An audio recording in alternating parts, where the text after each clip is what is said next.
పెహల్గాం. పెహల్ అంటే ఏమంటారు తెలుగులో? మొదటి పహలా. పహలా. ఈ పెహల్గాం అనేటటువంటి జాతిని ఒక్కసారి మేలు కొలిపింది. ఇది దేనికోసం జరిగింది అనుకుంటున్నారు? మళ్ళీ ధర్మ సంస్థాపన జరగడానికి జరిగింది. ఆనాడు ద్రౌపదిని అవమానపరిస్తే ఏ విధంగా యుద్ధం జరిగిందో, అంతకుముందు త్రేతాయుగంలో సీతాదేవిని అవమానపరిస్తే ఎలా యుద్ధం జరిగిందో, ఒక మాతృమూర్తి యొక్క భర్తను, ముఖ్యంగా అక్కడ ఉన్న వాళ్ళందరినీ కూడా వస్త్రాలు ఊడదీసి వాళ్ళెవరో తెలుసుకుని ఇది మోడీకి చెప్పు అని చెప్పి కాల్ చేశాడే, అక్కడ వస్త్రాలు విప్పినందుకు పరమశివుడు ప్రళయతాండవం చేసి ఆనాడు శక్తిని అవమానపరిచినందుకు, ఏది తన భార్య అయినటువంటి సతీదేవిని అవమానపరిచిన దక్షయజ్ఞం తగలబెట్టి రండి అని వీరభద్రుడు ఆ జటాజుటాన్ని నేలకు విసిరికొట్టి నాశనం చేసి రండి అని చెప్పాడు చూసాడు పరమశివుడు. అదే సంఘటన జరిగింది ఇక్కడ.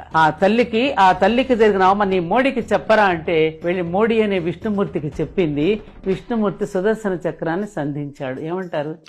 ఎప్పుడు కూడా మహాభారతంలో ఏది జరుగుతుందో భూమి భూలోకులు మనకిప్పుడు సమాజంలో కూడా అవే సంఘటనలు మీరు ప్రతిదీ సమన్వయం చేసుకుంటే అవే జరుగుతాయి. ఎప్పుడైతే స్త్రీని అవమానపరుస్తారో అప్పుడు యుద్ధం తప్పదు. అందుకని సింధూర్ అని పేరు పెట్టారు. ఎంత నచ్చిందంటే నేను చేతులెత్తి నమస్కరిస్తున్నాను ఈ పదం వాడినందుకు.